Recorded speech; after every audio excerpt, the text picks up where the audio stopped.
Quero compartilhar uma palavra com vocês hoje, que não é nova, não é a primeira vez que eu compartilho. Certamente não será a última também. Algumas palavras de tempos em tempo a gente recorre a elas, porque precisamos firmar alguns fundamentos. E essa palavra específica tem a ver com esse momento que estamos vivendo. Antes de ler o texto bíblico, deixa eu trazer uma palavra para a igreja. Deus ele tem feito coisas muito especiais conosco, como igreja local, pela misericórdia dele, apesar de nós. Nós estamos no meio de um grande conflito espiritual, gente, de uma guerra espiritual. Nós decidimos ouvir a voz do Espírito Santo e, como igreja, caminhar em direção àquilo que entendemos ser a missão da implantação do reino de Deus. Nós tomamos a decisão firme de que nós não seríamos uma igreja especialista.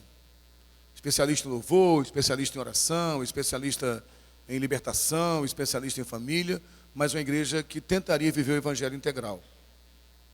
A proposta do Evangelho Integral, desde a declaração de Lausanne, que foi a conferência mundial da igreja dos anos 80, declara que o Evangelho Integral é aquele Evangelho, que é o Evangelho todo, pregado para todos os homens e para o homem todo. O que é o homem todo? O homem todo, a alma, o corpo, o espírito, as emoções, a família. Então nós não acreditamos que uma igreja tem que ser especialista em uma área. Embora nós saibamos que cada igreja tem até uma ênfase em alguma área específica, a gente percebe nitidamente isso, mas não deve ser especialista, deve estar aberta a toda a ação do Espírito Santo. Temos buscado também, como pastores da igreja, com colégio pastoral, com presbitério, um compromisso com a palavra. Quando eu ainda estava começando o meu ministério pastoral, há 20 anos atrás, eu lembro que eu participei de um retiro de pastores, lá em Xerém, na Metodista Wesleyana, quando eu pastoreava a Metodista Wesleyana. E o pastor Sidaco, que é pastor da Igreja Batista do Imbuí, ali em Teresópolis, um grande homem de Deus, um homem sério na palavra. Eu lembro que ele pregou a mensagem para pastores, ele disse uma frase que eu nunca esqueci. Ele falou: paga-se um preço muito caro para ser bíblico. E ser bíblico é difícil demais. Por que eu estou dizendo isso? Porque igreja é um movimento muito paradoxal, muito interessante. Parece que é muito difícil, agora parece que é fácil. Não é difícil você encher um auditório de pessoas. Se você tem um bom ambiente, se você consegue pessoas que têm uma boa palavra, se traz boas atrações, se você projeta um local onde vai haver sempre eventos interessantes. E tem alguns temas específicos que é melhor que você não toque neles para poder não perder gente. Não mexe muito com pecado, não mexe muito com caráter, não mexe muito em família. E outros temas, se você priorizá-los, você vai ser bem sucedido. Fale muito de prosperidade, fale muito se você vier para Deus, Deus vai te dar tudo que você precisa. Não toca muito esse negócio de renúncia, nem de morte. Então, como já falou várias vezes aqui, é melhor fazer 7 semanas para alcançar a vitória, 7 semanas para ficar rico, 7 semanas para vencer seus inimigos, 7 semanas para ficar no palco quando o teu inimigo fica assistindo você, do que falar 7 semanas para buscar a morte, 7 semanas para renúncia, 7 semanas para entregar tudo que você tem para Deus, 7 semanas para se sacrificar em prol do necessitado. E tomar uma decisão de ser o mais bíblico possível tem um preço. E o preço não é só natural de a igreja ter ou não ter muita gente. Honestamente, Deus sabe o que eu estou falando. Honestamente, nunca foi minha preocupação nós termos uma igreja muito grande ou pequena. Isso nunca me incomodou de fato. Desde o momento, há 10 anos atrás, na metade do tempo que eu estou no ministério, que eu tomei a decisão de não trabalhar em outra atividade, me dedicar só ao ministério, eu confio nele.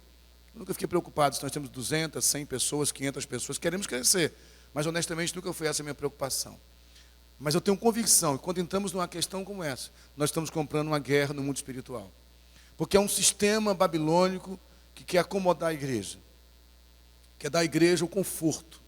Quer dar à igreja a sensação de que Deus é nosso escravo. Que Ele está a nosso serviço. E de que Ele tem uma crise de identidade. Deus é um velhinho de barba branca, caquético, patético, sentado num trono envelhecido, cheio de teia de aranha, dizendo: por favor, me adorem, senão deixe de ser Deus. Então Ele precisa fazer de tudo para conquistar adoradores. Não é nesse Deus que eu creio. O Deus que eu creio é Deus, independente de eu crer ou não crer. O Deus que eu creio não teve nem a preocupação quando escreveu o seu livro sagrado, no primeiro versículo, ele nem se preocupou em se apresentar. Ele só falou: no princípio criou Deus os céus e a terra. Que Deus é esse? Ele não está nem um pouco preocupado em explicar com ele qual o seu nome, onde ele surgiu. Ele é Deus e pronto. Agora, há uma batalha espiritual travada. E alguns entendem a dimensão da batalha e outros não. Alguns acham interessante essa pregação, esse discurso que vai na contramão do sistema imperialista religioso babilônico, um discurso de reino de Deus, um discurso Assim, alguns acham interessante. Hoje a ilustração que ele trouxe de manhã, para mim, diz tudo, né? Daquela criança, vocês ouviram de manhã, eu vou repetir que alguns estavam aqui. Eu achei rica demais aquela ilustração da criança, que o pai fala: meu filho, vai arrumar o quarto, né? Zezinho, vai arrumar o quarto. Ele, tá bom, pai, eu vou arrumar. Daqui a pouco o pai perguntou: Zezinho, você arrumou o quarto? Não, pai, não arrumei não, mas eu vou arrumar. Inclusive, pai, não arrumei o quarto não, mas eu escrevi aqui um poema bonito sobre arrumar o quarto, essa palavra sua, vamos arrumar o quarto. Escrevi uma poesia, olha que poesia bonita. Linda a poesia, mas você já arrumou o quarto? Ainda não, mas eu vou arrumar. Aí depois ele veio: papai, fiz uma canção bonita, vou arrumar o quarto, vou arrumar o quarto. Olha que musiquinha linda, meu filho. Você arrumou o quarto? Não, não arrumei o quarto, não. Mas a musiquinha é bonita. Depois ele voltou: pai, olha, eu fiz agora um livro, escrevi um livro sobre vamos arrumar o quarto. Quais as estratégias melhores para arrumar um quarto? Como arrumar um quarto? Quais são os melhores posicionamentos do quarto? Como coloca cada coisa no lugar? Lindo livro. Você arrumou o quarto? Ainda não arrumei o quarto, mas escrevi um livro de como arrumar o quarto. Depois de um tempo, pai, eu montei uma estrutura, né, eu montei roupas para divulgar, vamos arrumar o quarto, camisetas, bottoms, eu fiz uma estratégia de marketing, eu divulguei, eu gravei um CD. Você imagina, estou só aumentando, né? Aí, é tudo que eu queria colocar que você colocou de manhã, então obrigado, né? Deixa eu me apropriar, já que é para se apropriar, vamos se apropriar de verdade, né? Aí a criança e o pai: tá bom, mas você arrumou o quarto? Não. Gente, Deus não está preocupado com quantos livros a gente escreve sobre obediência, quantas canções bonitas a gente canta sobre o reino de Deus, quantos poemas bonitos fazemos, quais estratégias que fazemos para ensinar as pessoas a implantar o reino de Deus. O que Deus quer é que tenha gente que arrume o quarto. E alguns estão brincando no meio do tiroteio. Porque assim, deixa eu ser bem claro com você, meu irmão, bem objetivo aqui. É um tempo de definição no mundo espiritual. Deus está levando uma coisa para uma definição. Quem é santo, santifique-se ainda. Quem é sujo, suje-se ainda. Porque nós batemos muito nas pessoas que transformaram a igreja no playground. Nós batemos pesado nas pessoas que transformaram a igreja no parque de diversões, ou no ambiente de business, de negócios. Nós batemos pesado nas pessoas que transformaram a igreja num curral eleitoral. Nós temos um discurso ético muito bonito, mas na prática nós não fazemos nada. Isso é muito arriscado, porque nós estamos guerreando contra principados e potestades, meu irmão, presta atenção. Há demônios interessados em paralisar a igreja. Há uma guerra espiritual travada. Eu tenho percebido algumas circunstâncias que estão acontecendo nessas últimas semanas e meses, com pequenos problemas, que vem ao nosso conhecimento, que tem gente dormindo no meio da guerra. Então, se eu ser bem claro para você, bem objetivo, se você quer ficar de brincadeira, você está na igreja errada. Você vai morrer aqui. Se você quer ser membro da comunidade evangélica de Mesquita, da 100, e ficar batendo no que está errado e brincando, você vai morrer aqui dentro. Porque a mesma glória que dá vida, ela mata. Então, em nome de Jesus, que isso fique claro. Nós estamos num ambiente muito grande aqui, com custos muito altos, mas eu não tenho a menor preocupação de fechar esse ambiente e reunir com um grupo pequeno numa sala menor. Eu não tenho a menor preocupação quanto a isso, mas eu quero gente envolvida com o reino de Deus. Você pode dizer amém por isso? Você pode dizer amém por isso, meu irmão? Eu quero reportar um texto que já há algum tempo eu não leio aqui na igreja, que fala exatamente sobre isso, que é Deuteronômio, capítulo 20. A partir do primeiro versículo. Quem encontrou pode dizer amém? Quando saíres a peleja contra os teus inimigos, e vires cavalos e carros de povo maior em número do que tu, não os temerás, pois o Senhor teu Deus, que te fez sair da terra do Egito, estará contigo. Quando vos achegardes a peleja, o sacerdote se adiantará e falará ao povo. E dir-lhe-á: ouvi, ó Israel, hoje vos achegais a peleja contra os vossos inimigos. Que não desfaleça o vosso coração, não tenhais medo, não tremais, nem vos aterrorizeis diante deles. Pois o Senhor vosso Deus é quem vai convosco, a pelejar por vós contra os vossos inimigos para vos salvar. Os oficiais falarão ao povo dizendo: qual o homem que edificou casa nova e ainda não a consagrou? Vá, torne-se para casa, para que não morra na peleja, e outrem a consagre. Qual homem que plantou uma vinha e ainda não a desfrutou? Vá, torne-se para casa, para que não morra na peleja, e outrem a desfrute? Qual homem que está desposado com alguma mulher e ainda não a recebeu?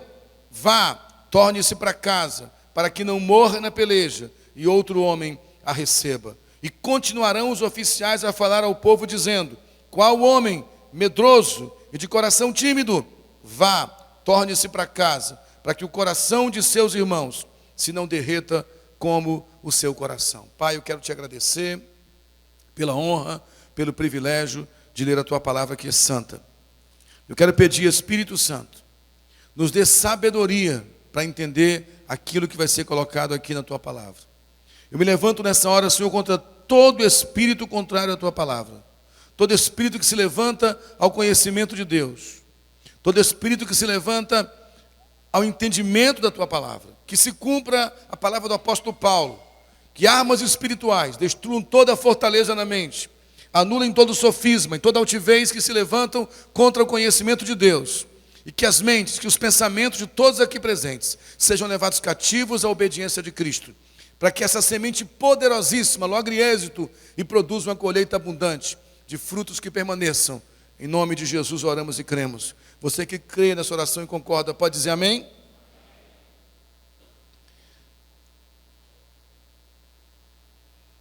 Deuteronômio é um livro muito precioso, um livro de alerta. Deuteronômio é um livro que consolida uma nação. É a repetição da lei, a nova lei sendo trazida a Israel. Para uma geração que de fato entraria na Terra Prometida. Entrar na Terra Prometida era o grande sonho de Israel.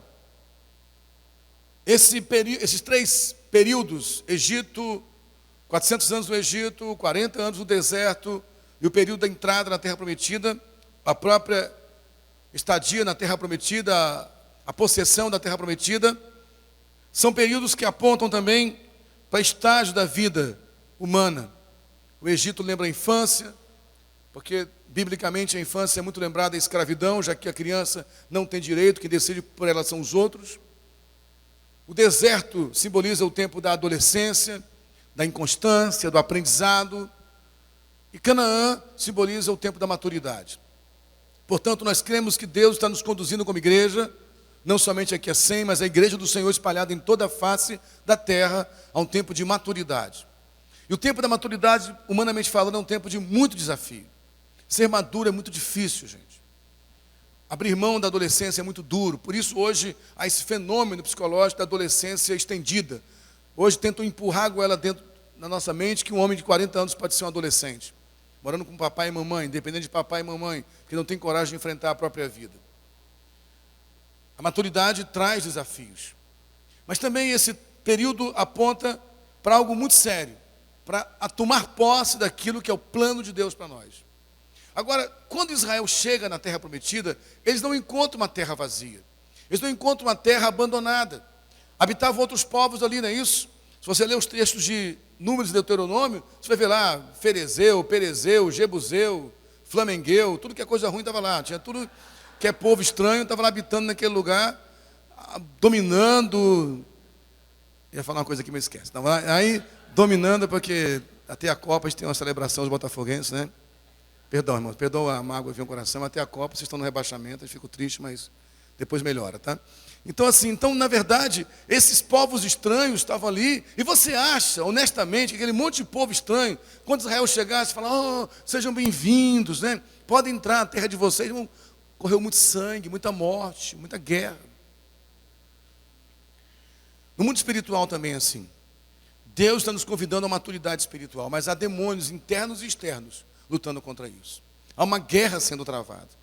Portanto, o alerta de Moisés era, quando vocês chegarem a essa guerra, se preparem para encontrar inimigos que são maiores que vocês. Não pensem vocês que estabelecer uma igreja bíblica, estabelecer um rebanho firme em Cristo, vivendo os princípios da palavra, vai ser fácil.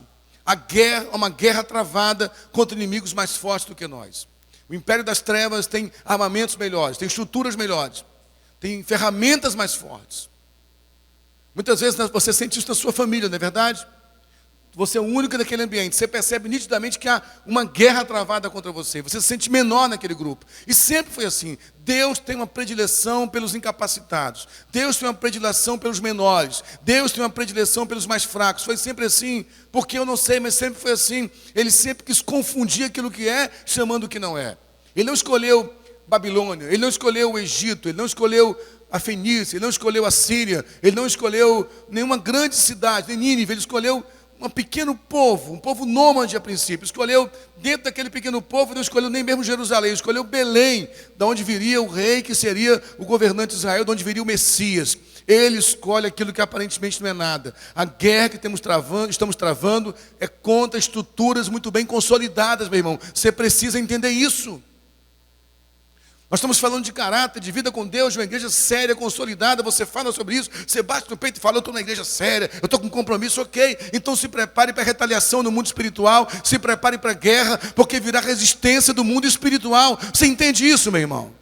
Você entende isso de verdade? Você entende isso? Gente, acorda. A impressão que eu tenho muitas vezes é que nós estamos tocando um assunto muito sério, e há pessoas dormindo. Você entende isso? Eu quero ter um papo sério com a igreja. Nós estamos no meio de uma guerra muito séria, irmãos.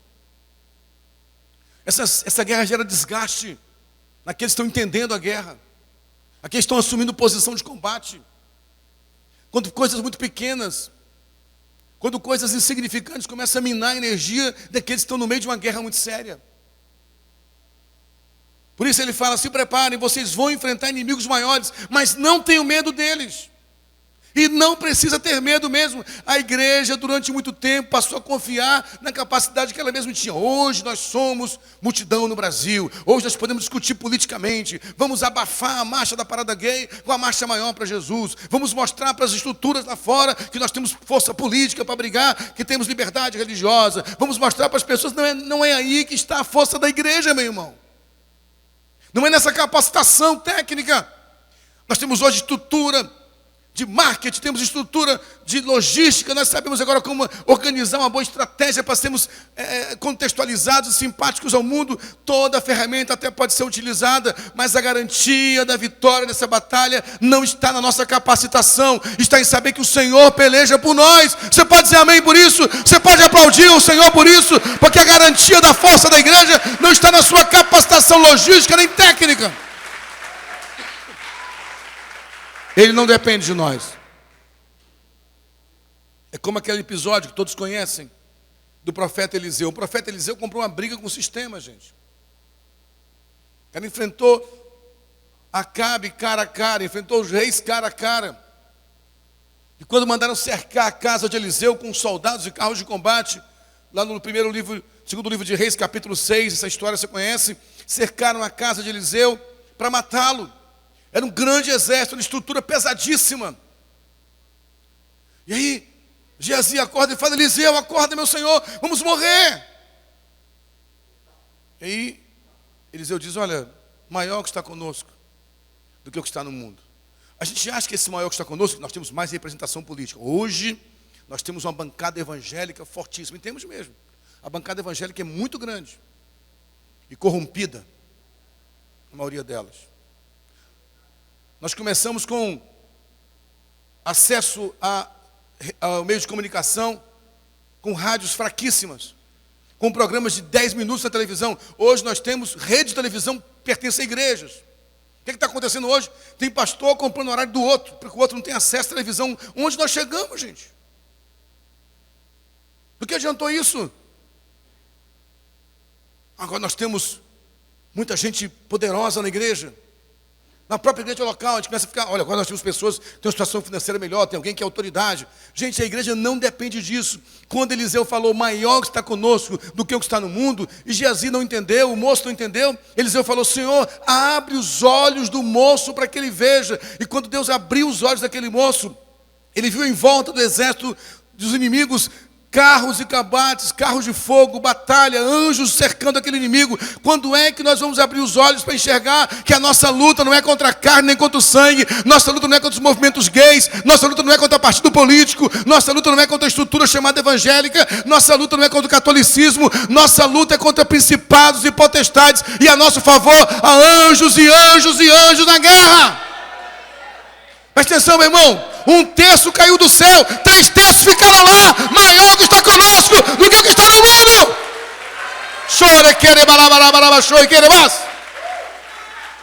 Precisamos entender isso.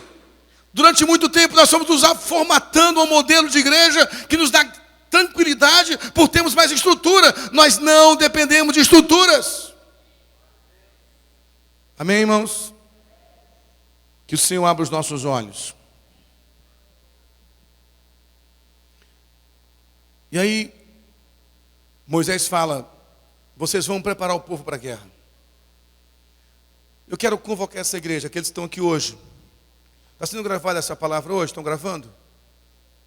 Estão gravando? Eu queria que os líderes de célula levassem para as suas células essa palavra hoje. Eu nunca sou de pedir isso, quero pedir que façam isso hoje, porque muita gente faltou o culto hoje. Eu quero que vocês ouçam isso. De uma vez por todas. Nós fomos convocados pelo Espírito Santo para uma guerra. Eu quero falar isso com todo temor e tremor, meus irmãos, em nome de Jesus. Vocês que me conhecem há muito tempo sabem disso. Eu nunca tive nenhum sentimento que a nossa igreja é melhor ou a igreja principal da cidade, nem é mesmo. Nossa igreja está muito longe de ser a maior igreja da cidade. Nós chegamos a 400 pessoas na igreja, como membros. Somos uma igreja pequena. Temos uma igreja muito grande na cidade, muito mais relevante do que a nossa, em vários sentidos. Politicamente, representativamente na cidade, pastores muito antigos, bem estruturados, um prédio, com tudo bem montado. Mas eu tenho convicção de uma coisa. Deus nos colocou em um ponto de combate. Quando nós nos reunimos ainda na Rua Cristiano, já falei isso aqui várias vezes, vou repetir mais uma vez, para você entender isso. Quando éramos apenas cerca de 30 pessoas, nos reunindo ali na Rua Cristiano, 30, 40 pessoas no máximo. Quando Deus deu aquela visão ao pastor Cláudio, do principado que estava sentado sobre a passarela aqui de Mesquita. E quando nós começamos a orar, aquele demônio assentado naquele lugar, como um capataz, tomando conta da cidade, estava tranquilo.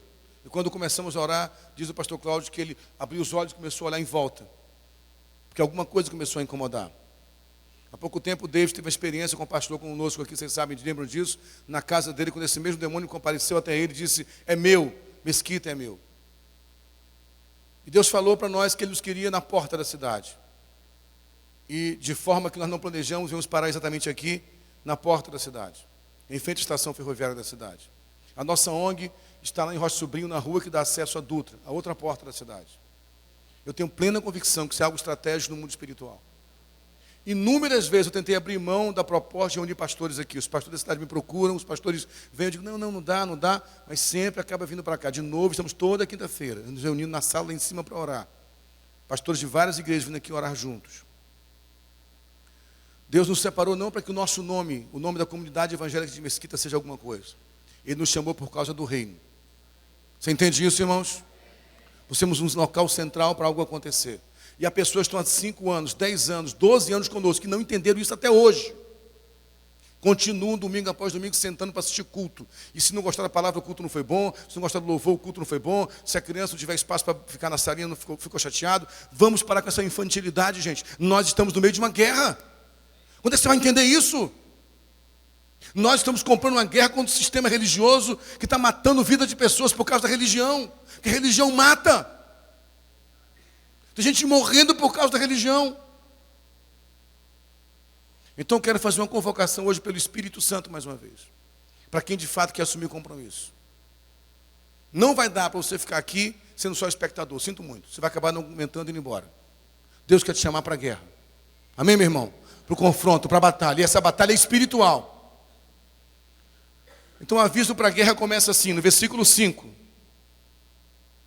Quando vos achegardes a peleja, o sacerdote se adiantará e falará ao povo. Moisés está falando de uma guerra. Guerra física. Aqui não era figurado. Aqui não era uma guerra subjetiva. Era uma guerra física. Haveria morte, confronto. Versículo 2, perdão. E do versículo 2, a palavra é: quando chegar a hora da batalha, o sacerdote se adiantará e falará ao povo. Vou falar uma coisa com vocês, meu irmão. Se há uma coisa que Deus não negocia em batalha espiritual, é o princípio de autoridade. Quem fala primeiro é o sacerdote. Amém, meus irmãos? Posso ouvir amém?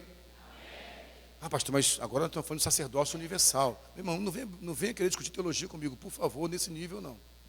É lógico que eu sei que o sacerdócio arônico não é o sacerdócio do Novo Testamento. É lógico que eu sei que o sacerdócio hoje é universal. Mas sacerdócio no Antigo Testamento simboliza a liderança principal. É disso que a gente está falando. O líder, o pastor, o líder de uma comunidade é o primeiro que se comunica com o povo. Você pode ferver de ideias, você pode fervilhar de ideias, mas submeta as suas ideias ao pastoreio da igreja. Deus não trabalha com desordem, Ele honra o princípio de autoridade espiritual. Você entende isso, meu irmão? Primeiro que fala é o sacerdote. Essa geração precisa ouvir os seus líderes. Nós temos falado disso várias vezes. Deus tem falado muito sobre transição geracional, jovens. Deus tem dado capacitação a vocês, Rafael, a você, Joyce, ao Romã, a Alessandra, ao Lazário, a Cláudia. Vocês não podem se adiantar frente aos pastores e líderes da igreja. Precisamos caminhar em harmonia, em aliança. Deus tem levantado líderes nessa igreja sérios, homens e mulheres de Deus, para se posicionarem. Você que está no seu ministério, você vai ferver de ideias, traga essas ideias, mas não tenha pressa. Aguarde a palavra pastoral, por favor. Deus não negocia o princípio de autoridade espiritual. Ah, mas se fosse eu, faria assim. Se fosse eu, fazia assim. Mas não é você. Sinto muito mais por você mais por mim do que por você. Eu sinto muito mais por mim do que por você, que eu preferia estar aí do que aqui. Mas Deus que me colocou aqui. E os pastores estão nessa igreja. Então entenda uma coisa de uma vez por todas. Deus não vai trabalhar de forma desordenada. Você pode fervilhar de ideias, traga as ideias, compartilhe as ideias. Você sabe muito bem que esse colégio pastoral, esse presbitério é aberto a ideias. É aberto a ouvir sugestões. Algumas vão ser aceitas e outras não. Falava com a Carla esses dias sobre isso mesmo, né?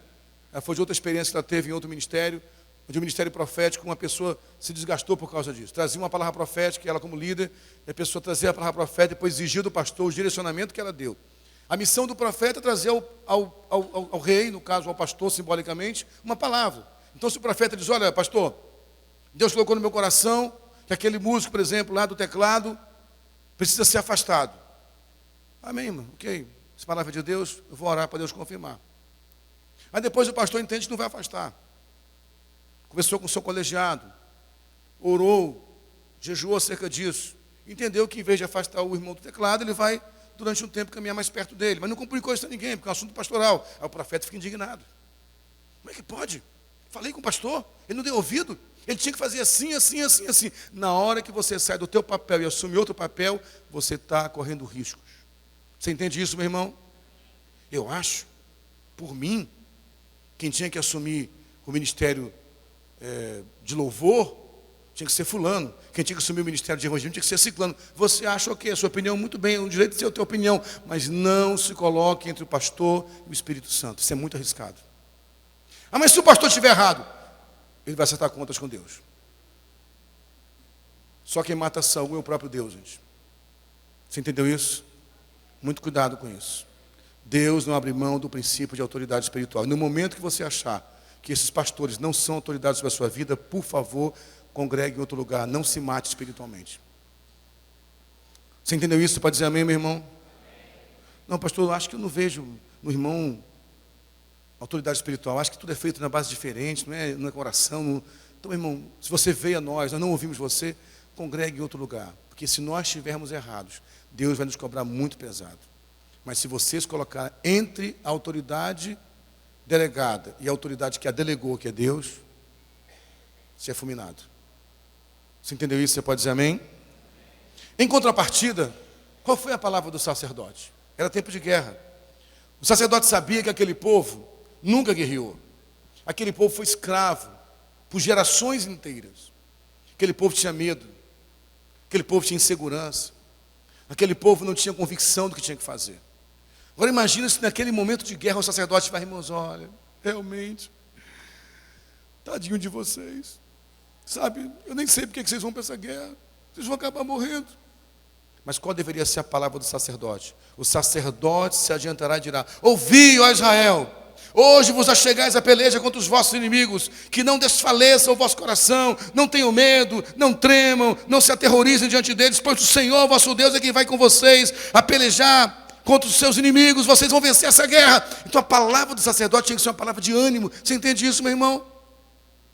Que Deus levante líderes entre nós, que tenham palavra de ânimo. Você pode dizer amém por isso, irmãos? Porque a guerra é ferrenha mesmo. A guerra é travada assim. Talvez alguns se machuquem nessa guerra. Eu já me feri muitas vezes nessa guerra. Já fiquei quase morto nessa guerra. Mas eu não saio dela. Porque eu sei que no final da história a vitória está garantida pela própria palavra. Eu já li esse livro todo, meu irmão. E o final dele avisa que a igreja vence a batalha. A igreja vence a batalha. As portas do inferno não prevalecerão contra a igreja. Que Deus levante líderes com palavras de autoridade. Perceba isso. Aí no versículo 5 fala, depois que os sacerdotes falam, no versículo 5, os oficiais falam com o povo. Há um tempo para cada estrutura.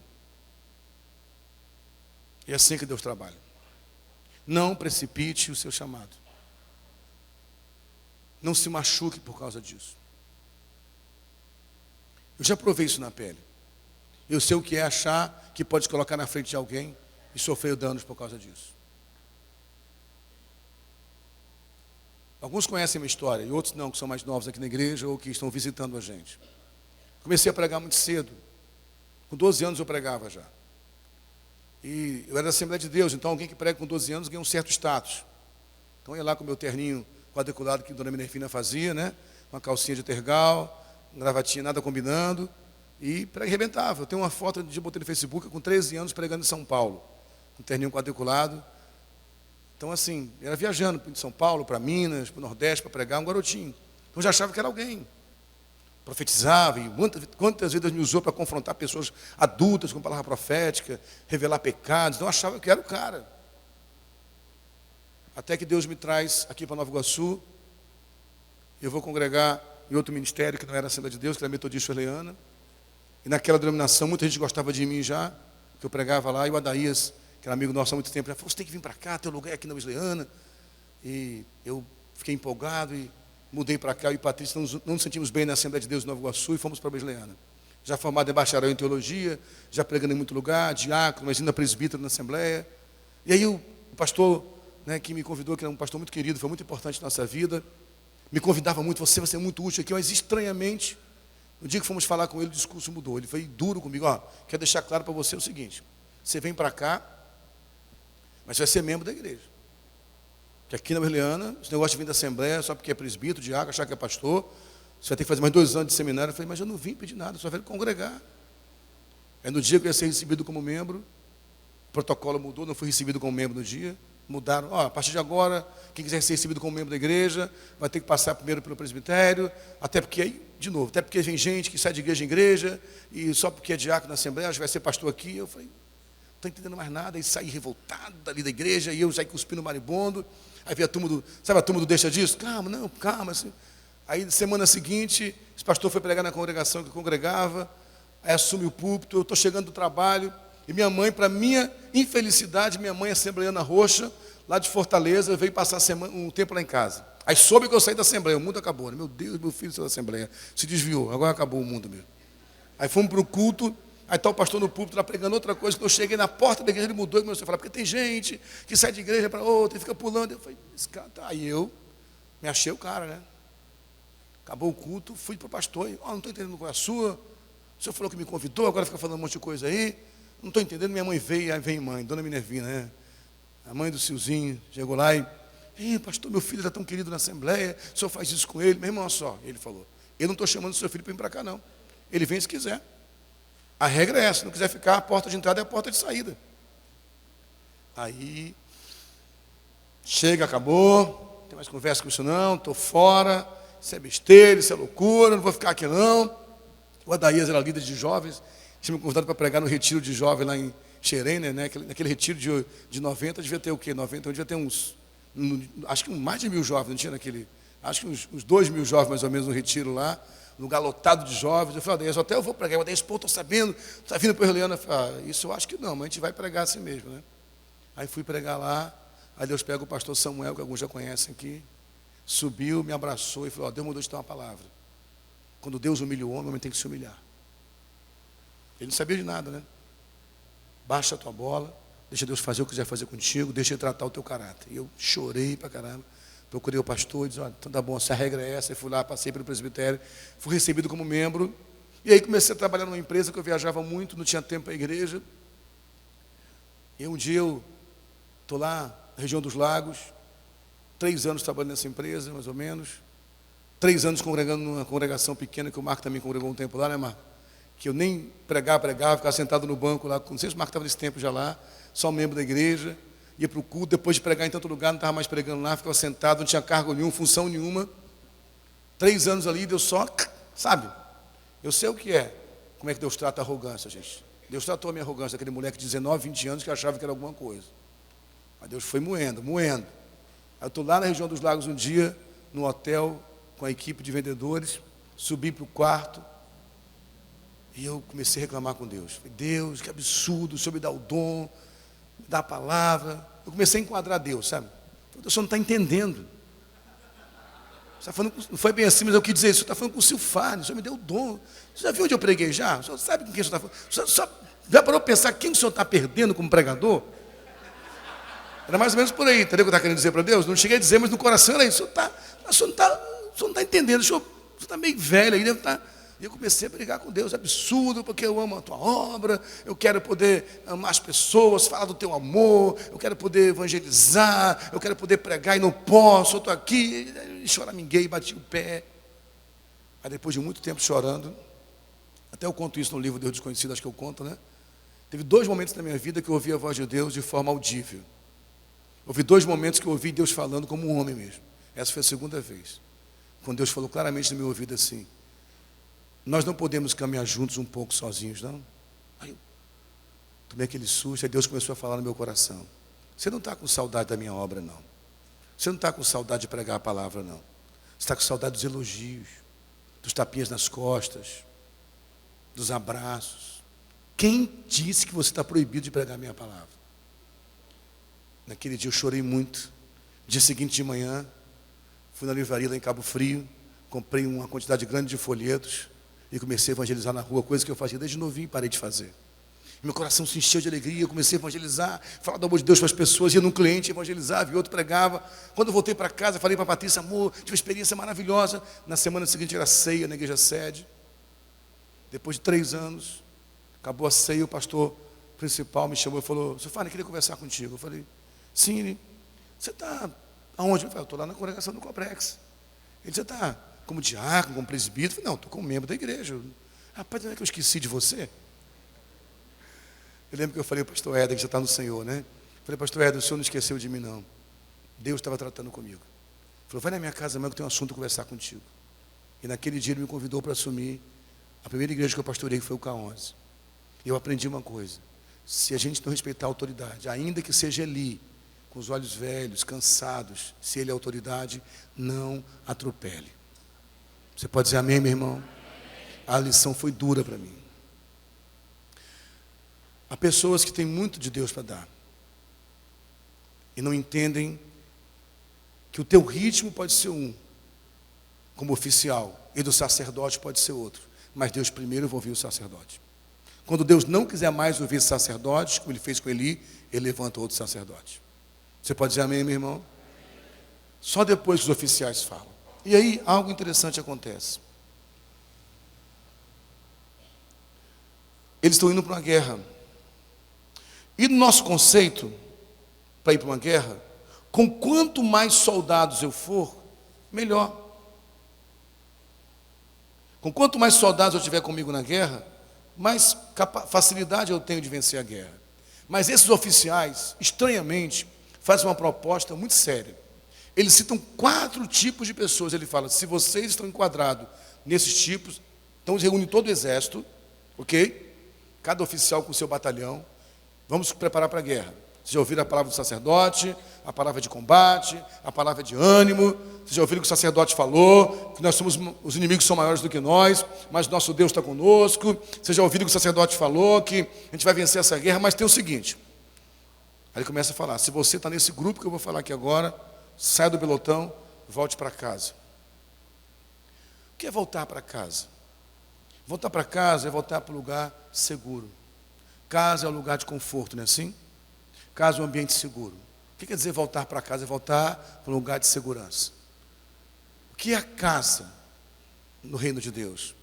É um lugar de segurança, é o acolhimento de um líder de célula, de um pastor, de um casal de diáconos, alguém que vai cuidar de você por um tempo. É disso que ele está falando. Não é você voltar para casa e desistir da igreja, dizer, eu preciso de ajuda nessa área. Eu estou no meio de uma guerra, estou no meio de um conflito, e há certos níveis de batalha espiritual, que para esses então, meu irmão, se você está enquadrado nas categorias que eu vou citar aqui agora, é melhor que você pare o que está fazendo, procure o seu líder e fale, olha, o que está acontecendo comigo é isso, isso, isso, o que você acha? O líder vai dizer, pode ir para a guerra que eu vou te dar uma cobertura. Diz, olha, para que é melhor. Melhor você parar tudo para a gente ajudar você. Você está entendendo até aqui, irmãos? Você está entendendo? Acho que eu falei rápido demais, né? Para variar. Só pode ser. Você está entendendo? O que eu quero dizer é o seguinte. Deus te chamou para o ministério. Qualquer ministério. Missões, evangelização, teatro, dança, louvor, líder de célula, ação social, obreiros, ministério de integração, de consolidação. Quaisquer ministérios que a igreja tem aqui. Você está trabalhando nesse ministério. Mas há certos níveis de batalha em alguns ministérios, que se você estiver enquadrado no que eu vou falar aqui agora, a palavra pastoral é a seguinte, volte para casa, para que você não morra no combate. Que você vai ser ferido no combate, você vai ser. Porque nós somos feridos. Mas Deus não quer que ninguém morra no combate. Você entende isso? Todo mundo pode passar dificuldades. Todo mundo pode enfrentar lutas. Todo mundo pode ter desânimo. Mas virar tapete do diabo e ser humilhado não é o que Deus quer. Você entende isso? Então, se você estiver enquadrado naquilo que eu vou citar aqui hoje, por favor, deixa eu falar uma coisa com vocês. Eu queria que ficassem em pé. Não estão todos aqui hoje, mas que eles compõem o presbitério da igreja. Fiquem em pé, por favor. Diáconos, diaconisas, pastores e pastoras. O pastor Cláudio acabou de chegar, que foi pregar fora, está ali agora. Também faz parte do presbitério, do colégio pastoral. Esses homens e mulheres, talvez alguns deles não sejam grandes pregadores. Talvez alguns deles não subam aqui e façam um show pirotécnico de pregação, mas são homens que estão no meu coração. Homens que eu conheço, mulheres que eu conheço há muito tempo de caminhada. Gente que Deus separou. Às vezes fica esperando um tempão para falar comigo com a Patrícia. Esses homens já colocaram à disposição do Mauro a agenda para atenderem pessoas. Então ligue para cá e marque um desses homens. Está claro isso? Você vai falar, o pastor falou para buscar ajuda, eu vou ligar. Não tem agenda? Não só tem, aqui não tem vigário, onde só um pode fazer. Há um corpo de obreiros que podem fazer isso. Está claro? Obrigado. Pode sentar, meus irmãos. O que eu vou colocar aqui agora é muito sério. Então, se você está enquadrado em alguma dessas áreas, busque ajuda em um desses homens e mulheres. Amém? Versículo 5. Os oficiais dirão: qual o homem que edificou casa nova e ainda não a consagrou? Vá, torne-se para casa, para que não morra na peleja, e outro homem, outrem, a consagra. Você não deve se envolver em certos níveis de batalha espiritual com problemas familiares crônicos que não são resolvidos. Você não deve se envolver em certos níveis de batalha espiritual se há problemas familiares crônicos que não são resolvidos. Toda família tem problema. Agora, dia 16 de dezembro, eu e minha gatinha completamos 25 anos de casado. 25 anos de um bom casamento mesmo. A gente se ama muito, mas tem problema. Já precisamos pedir ajuda. Chamar o pastor Cláudio, chamar o pastor Daís, não foi preciso uma conversa para chegarmos a um acordo. Todo casal enfrenta problema. Agora eu estou falando de gente que tem conflitos crônicos, mas estão envolvidos no ministério. Estou falando de maridos que há muito tempo não beijam sua esposa. De mulheres e maridos que passam meses sem ter relação sexual. Estou falando de pais que odeiam seus filhos. Estou falando de filhos que não olham na cara do pai. Estou falando de gente que dentro da própria casa não se comunica mais há muito tempo, mas está envolvida em liderança. Isso é um problema crônico. Você entende isso? Ele fala, se você começou a construir uma casa nova e não consagrou, para um hebreu, o que é consagrar uma casa? A casa só era consagrada quando ela estava totalmente pronta. Eles faziam a casa inteira, aí no final, no umbral da porta, eles colocavam uma porção da Torá. E chamavam um sacerdote, um rabi, um rabino, que iam consagrar a casa. Aquele sacerdote ia, abençoava a casa e a casa estava pronta para ser morada. A família é uma casa em construção constante, você entende isso? Mas tem pessoas que estão com a casa inacabada já há muito tempo. Como é que uma casa não está acabada? O que é que pode transformar uma casa inacabada? Por exemplo, uma casa onde os papéis não estão bem definidos. Deus tem um modelo para a família, gente. Já falei aqui várias vezes, estou estudando psicologia. A respeito da psicologia, eu tenho aqui até uma professora nossa da faculdade está aqui, tem a Ana Cláudia que é professora também, tem a Virginia que é psicóloga, mas já falei várias vezes, eu amo a psicologia como ferramenta. Mas a minha base de vida é isso aqui, ó, Bíblia Sagrada. No modelo bíblico, família tem um modelo. Não existe família de dois homens, não existe família de duas mulheres, é macho e fêmea. E tem mais uma coisa, é um homem e uma mulher, e os filhos, e o homem é o líder da casa. Ele é o cabeça dessa casa, a mulher é sua companheira, e os filhos são seus herdeiros. Uma casa onde a mulher dá ordens é uma casa inacabada. Uma casa onde filhos decidem o que é feito na casa é uma casa inacabada. Uma casa onde não há limite de disciplina é uma casa inacabada. E há líderes da igreja com as casas totalmente destruídas, envolvidos na igreja, mas com a família destruída. Há um tempo atrás, alguns anos atrás, devido a essa convivência com pastores, eu recebi um pastor para conversar comigo, há um tempo atrás, alguns anos atrás. Eu fiquei com muita dó daquele pastor, porque a história era muito complicada. Ele estava há alguns anos pastoreando uma igreja, com 12 pessoas, não passava daquilo, já há mais de 8 anos, não chegava a 20 pessoas na igreja. Ele vivendo uma vida difícil, tendo que levantar recursos. Eu disse, mas como está a sua família? Os 2 filhos afastados da igreja, desviados, a esposa doente, com problemas neurológicos seríssimos. Eu falei, meu irmão, para tudo. Eu sei que ele me foi sincero, não foi uma questão só... É como ele aprendeu, ele falou, pastor, mas como eu posso parar? E como é que fica a minha igreja, a sua igreja, hoje é a sua família, você não entende isso. Então, às vezes, a gente absorve situações da igreja, sublima problemas graves na família, para manter um status. Meu irmão, se a sua família está desordenada desse nível, se há rancor, se há pecado na família, se há falta de estrutura familiar, por favor, seja o que você estiver fazendo nessa igreja, liderando célula, liderando ministério, você pode ser um líder excelente. Se você sair, vai fazer muita falta para nós, mas nós amamos você mais do que a sua função. Procure o seu líder e fale, eu preciso de ajuda. Você não vai dar para falar comigo, tem pastores, tem diáconos, tem o seu líder imediato, líder de rede, líder de célula, líder de ministério. Diga, eu preciso de ajuda. Não venha para a igreja fazer da igreja um lugar de fuga, não venha fazer da igreja um lugar de escape. A sua primeira responsabilidade é a sua família. Por favor, meus irmãos, levem isso a sério. Ah, pastor, por isso que eu não me envolvo com nada na igreja. Não vem com essa desculpa também, não. Por isso que eu não assumo nenhum ministério, porque eu tenho que cuidar da minha família. Já aponta doença nisso aí. Alguém que não pode se envolver no ministério da igreja, que tem que cuidar só da família, já apontou que a família está doente. Porque não é assim, gente. É necessário, sim, servir o próximo, servir a igreja, porque traz saúde para a família também. Mas está nesse nível de conflito, busque ajuda. Você entendeu isso? Porque senão, você morre na guerra e outra pessoa consagra a tua família. Você entendeu o que eu estou falando? Você está lá só envolvido com a igreja, não é só a igreja não, com trabalho, com outras coisas, no livro de batalha espiritual desse, sem dar atenção à tua esposa, o padeiro vai dar atenção, meu irmão. O açougueiro vai dar atenção. O coroa da academia vai dar atenção. Estou brincando. Esse é um assunto aqui. Mas eu não estou dando mole não, tá ligado, né? Isso é outra história. Então, assim, alguém vai dar atenção. Você entendeu? Você entende isso, gente? Você não tem tempo para o seu filho? O pedófilo vai dar tempo para ele no Facebook. Entendeu? O traficante vai dar atenção para ele no bate-papo, na conversa, na escola. Eu estou muito envolvido na igreja, aí Deus vai cuidar da minha família. Deus não vai ser pai do seu filho, Deus não vai ser marido da sua esposa, Deus não vai ser esposa do seu marido. Quando eu comecei a pastorear no K11, lembro da história, não sei se a Patrícia lembra, de uma mulher lá que era mulher de oração, amor? Não sei se você lembra disso. Uma mulher de oração tinha lá no K11, ela estava 40 dias em jejum, e o marido não crente, sem ter relação com o marido, o cara estava ficando nervoso.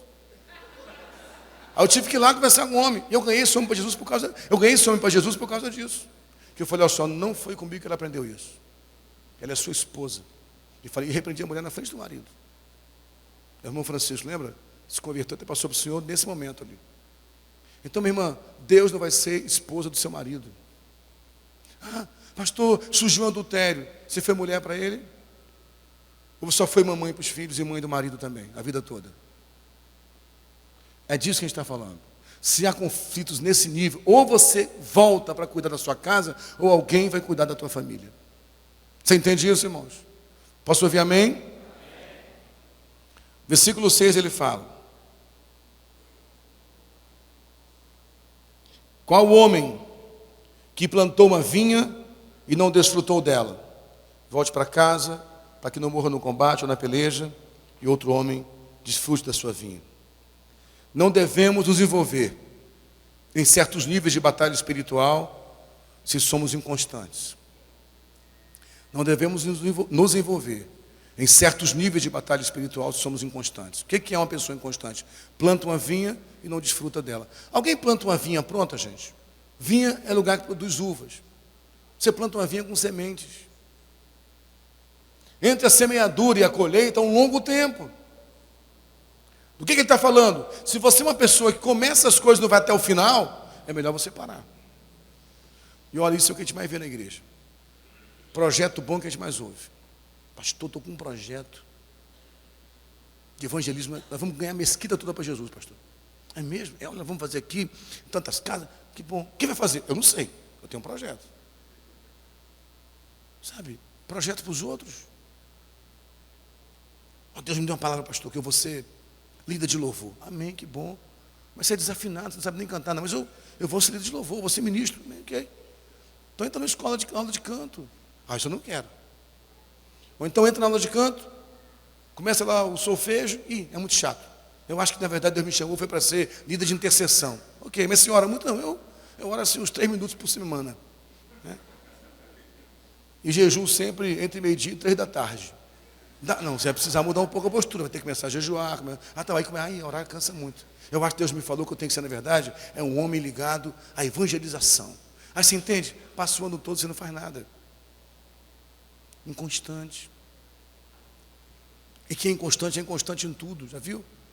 Começa o ano fazendo curso de inglês, depois passa para espanhol, depois passa para mandarim, depois passa para informática, depois passa para web design, depois passa para engenheiro eletrônico, no final não fez nada. Muito começo sem fim, você entende o que eu estou falando? Não tem tempo de insistir em relacionamentos, não tem paciência, é inconstante. Irmãos, a igreja está cheia de gente assim. Meu irmão, em nome de Jesus, se você é uma pessoa inconstante, volte para casa, peça ajuda. Hoje eu reconheço, faça uma análise, caramba, esse ano quantos projetos eu tive? Pensa, só você pode responder para você mesmo. Quantos projetos eu tive que tive que parar, porque eu só comecei e parei. Isso é para tudo na vida, tá? Para a empresa, para o emprego, para a vida acadêmica, para a vida relacional. Porque todo projeto leva um tempo entre a colheita e a semeadura. E há pessoas que a vida inteira plantam e não colhem. Porque não permanecem até o final. Olha que projeto bom que eu tinha. Você para e o outro pega aquele mesmo projeto e faz virar uma grande coisa. Você fala, puxa, que cara de sorte, hein? O cara vai lá e recebe o prêmio Nobel de saúde. Acho que é $1 milhão o prêmio Nobel, não é isso? Acho que é $1 milhão, eu acho, o prêmio Nobel, não é isso? Acho que é isso. O cara recebe o prêmio Nobel. Pô, que cara de sorte. O cara ficou 20 anos no laboratório, insistindo naquilo, você vai dizer que é sorte? Meu irmão, você precisa persistir. Não adianta ter um monte de projeto bom se você começa e para no meio. Você entende o que eu estou falando? Se você é uma pessoa assim, volte para casa. Senão você vai matar o grupo. Está dizendo um monte de ideias e sem ir até o final. Versículo 7. Qual o homem que está desposado com uma mulher e ainda não a recebeu? Volte para casa, para que não morra no combate ou na peleja, e outro homem a receba. Nós não devemos nos envolver em certos níveis de batalha espiritual com um histórico de alianças quebradas. Ele faz uma aliança com a mulher e vai para a guerra para fugir da aliança. Olha, essa é uma das áreas que mais está me preocupando na igreja. Hoje a pastora Denise falou aqui na palavra de oferta para orarmos pessoas que estão endividadas no cartão de crédito. Uma das coisas que mais tem feito pessoas quebrarem aliança é o consumismo. É viver além da sua realidade. Viva com o que você ganha. Todo mundo enfrenta dificuldade. Eu sei, tem um momento que a gente extrapola um pouco, ou você faz um investimento novo, uma aquisição nova, e durante um período você se aperta, tem que se organizar. Isso acontece comigo várias vezes. Eu tenho que me organizar de novo, faz uma conta aqui, fecha acolá, paga outra coisa adiantado, quebra aqui, quebra acolá. Mas tem pessoas que a vida inteira estão assim. Mas depois que surgiu o fofoqueiro cibernético, que é o Facebook, você sabe tudo da vida de todo mundo, tem uma galera que é viagem em cima de viagem, aquisição em cima de aquisição, é carro novo, é móvel novo. Agora depois do tal dos selfies, né? Selfie que fala, tirar foto própria aí, em frente da roupa nova, aí o móvel novo, a TV nova, e tudo vai para o Facebook. E pessoas com nome no Serasa, Serviço de Proteção Crédito SPC, no Banco Central, devendo a todo mundo, e vai tocando. Envolvido no reino de Deus, gente, cuidado com isso. Alianças quebradas é você prometer algo e não cumprir. Já falei isso aqui algumas vezes. Toda vez que você passa seu cartãozinho de crédito e assina ou digita a sua senha, você está assinando um contrato. A parte da operadora do cartão de crédito é dar aquele valor do que você consumiu ao lojista no prazo de X. Ela paga no seu lugar, para depois você pagar ela. Ah, mas o cartão de crédito tem um juros abusivo, é só não usar os juros dele. Pague o que você usou e pronto. Como a Denise disse aqui, o famigerado cheque especial. Não, eu tenho lá um crédito na minha conta. E vai usando, vai usando, vai usando, vai usando. Depois o diabo entrou na minha vida. Eu estou dando dízimo.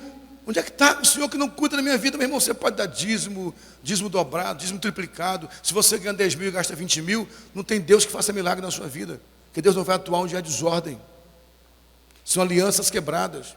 O que tem de crente hoje não cumprindo a palavra está absurdo. Assume compromisso que sabe que não vai cumprir. Mas tem que usar a roupa que todo mundo está usando. Tem que comprar o carro que saiu de último tipo para todo mundo saber que eu tenho um carro bom. Quebrando alianças, vem para a casa de Deus, servir o pão de Deus, vem para a casa de Deus, entrar na batalha espiritual, começa, o diabo vai destruir sua família. Você vai morrer no combate. E alguém vai se apropriar da aliança que era tua. Você entende isso? Alianças quebradas. Gente que brinca com o sentimento dos outros. Eu estou só ficando. Está machucando o coração de alguém, nem está se importando com isso. Você vai prestar contas com Deus. Aliança quebrada com a igreja. Você que se batizou, eu quero falar, eu não estou... Honestamente, sinto muito se você não é membro da igreja estranhar isso, o que eu vou falar aqui agora, mas aqui é uma igreja que tem normas também. Você um dia se batizou nas águas, você fez a classe Gênesis, você quis ser membro dessa igreja, você entendeu qual era a visão da igreja, você falta culto o tempo inteiro, não está nem aí para nada, falta ser porque quer praia, quer passear, quer brincar, não dá dízimo, não contribui com oferta, você está quebrando aliança, meu irmão. Você entende o que eu estou falando? Porque antes do batismo teve uma classe Gênesis, houve uma preparação para isso, foi dada uma palavra firme para você, você diz, eu concordo, eu assumo o compromisso, depois trata esse compromisso como nada. É quebrar aliança. Nós falamos aqui uma reunião de Santa Ceia para a igreja, sobre a visão que essa igreja tem sobre bebida alcoólica. E tem crente que ainda está enchendo a cara de bebida alcoólica. Ah, mas não é pecado? É pecado que quebrou aliança conosco, é uma aliança firmada aqui. Vá para outra igreja então. Aqui nós falamos claramente sobre isso, nós não toleramos bebida alcoólica, não é a visão dessa igreja. Quando você quebra aliança, você quebra pacto. Sabe o que acontece? Você abre legalidade no mundo espiritual. Porque o demônio, o Satanás, é um ser legalista. Ele só atua onde há brecha legal para isso. Quebrando alianças. Quer ver outra forma de quebrar aliança? Quantos aqui trabalham no Rio de Janeiro, lá no centro do Rio? Quantos trabalham no centro do Rio? Okay. Quem pega aqui, 9 horas da manhã no centro do Rio? 9 horas. Alguém pega 9 horas da manhã? Okay. Desculpa a pergunta, que hora você acorda para ir para o trabalho? 6 horas. E por que a gente vem para o culto, começa às 7 e começa a arrumar às 6:30? Você acha que Deus não percebe isso, gente? A qualidade do serviço que eu dou, pela aliança que eu firmei com Ele, para o meu trabalho, eu acordo 3 horas antes. Para o meu trabalho, vou perder o emprego. Para Deus, não. Mas isso é religiosidade. Religiosidade é conversa fiada, isso é papo de quem não quer compromisso. Isso é aliança, meu irmão. Não é religiosidade, não. Porque tem pessoas aliançadas aqui.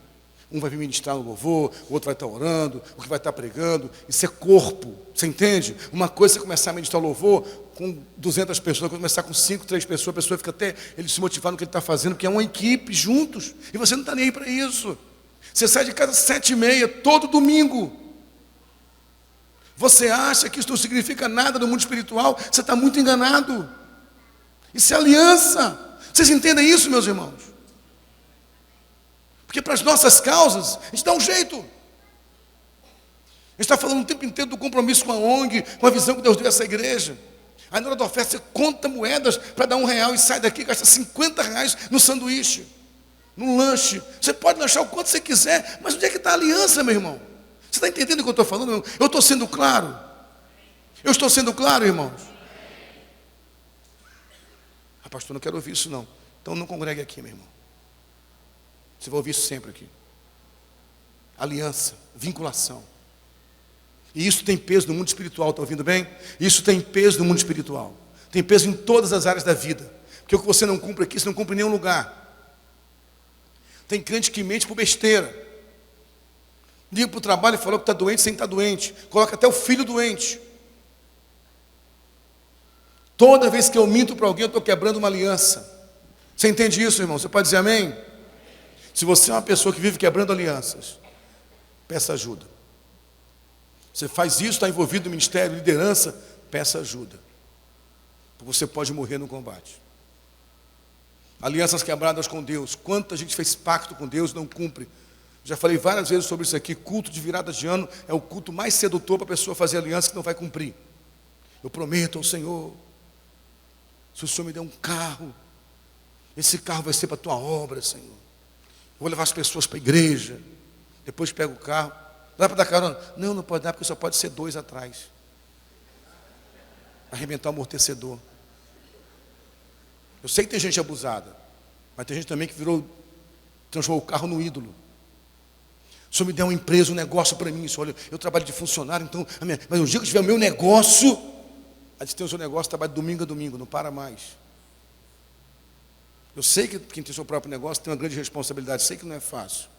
Mas sabe que você não entende uma coisa? Você dedica 6, 7 dias da semana para o teu negócio, você não pode parar um dia para estar na casa do Pai, reunido com os irmãos. Você acha que não aponta para alguma coisa isso? Não, mas eu posso servir a Deus em todo lugar. Pastor, por favor, né? Isso aqui é apenas um prédio. Meu irmão, você quer dizer isso para mim? Eu gosto de sei que isso aqui é um prédio. Não estou falando de religião, não. Estou falando de união dos irmãos. Estar junto com a família. Servir uns aos outros. Dar sem receber nada de volta. Pactos que não são confirmados com Deus são alianças quebradas. Se você tem vivido uma vida de alianças quebradas, meu irmão, você tem uma aliança com a tua esposa, de fidelidade. Quando você traz sua esposa, você quebra aliança com ela. Eu sei que às vezes a referência não está sendo boa. Quando vemos pastores no 3º, 4º casamento pastoreando, as pessoas acham que isso é comum. Divórcio, Deus odeia. Eu sei que Ele tem misericórdia e Ele ama os divorciados, embora Ele odeie o divórcio. Mas quando você trata o casamento como qualquer coisa e banaliza a aliança firmada no altar. Hoje, nós transformamos a aliança de casamento numa bela festa de 50, 60 mil. As pessoas investem milhões para uma festa de casamento, fortunas. Mas nem sequer pensam que estão firmando uma aliança que é inquebrável para Deus. Honestamente, eu amo vocês, mas eu tenho tido dificuldade algumas vezes em casamentos. Me perdoe a honestidade. Porque se gasta uma fortuna para uma cerimônia. Se gasta uma fortuna para uma festa. Para que a 3 meses está quebrando a aliança. Não estou falando de gente ímpia, estou falando de gente crente. 30, 40, 50, 60, 100 mil numa festa. Para daqui a 6 meses já está adulterando, traindo e acabando o casamento. Estão chamando os pastores de palhaços. De bobos de corte. Eu não fui chamado por Deus para ser palhaço para ninguém. Para fazer cerimônia bonita e você depois pisar nessa cerimônia como se nada tivesse acontecido. Casamento é uma aliança inquebrável, meu irmão. Você pode dizer amém por isso? Ah, mas está difícil. É difícil ficar casado mesmo, por isso tem que ter renúncia, tem que buscar ajuda, tem que buscar apoio. Mas a primeira dificuldade que vem, as pessoas quebram a aliança. E depois não entendem por que a vida está confusa. Ainda bem que você é psicólogo, ganha muito dinheiro com vocês. Porque no consultório psicológico você paga para ser atendido. Cheio de neuro, cheio de trauma, porque não quer mudar a vida, não quer consertar o que está errado. Alianças quebradas. E finalmente, no versículo 8. Qual o homem medroso e de coração tímido? Volte para casa, para que o coração de seus irmãos não se derreta como o seu coração. Quando ele fala aqui de medroso, não é só aquela pessoa que tem medo da guerra, mas aquela pessoa que fica, percebe que ele falou, contaminando os outros. Ah, não sei, isso não vai dar certo esse negócio não. Tem pessoas que têm sempre uma palavra negativa para dar. Todo desafio que chega, toda proposta chega. Ah, já tentei isso, não deu certo, não vai dar certo também não. Gente assim, irmãos, está com doença na alma. Busque ajuda. Porque você vai acabar derretendo o coração dos outros. Volte para casa. Se você voltar para casa, entenda uma coisa, querido. Essa palavra não é uma palavra de acusação, embora pareça, nem de condenação. É um apelo para que você busque vida e não morte. Voltar para casa é encontrar o Pai com os braços abertos, com a sandália nas mãos, com o anel no dedo e com a roupa nova. E uma festa pronta. Porque o Pai sempre está pronto a curar os feridos que se dispõem a serem cuidados.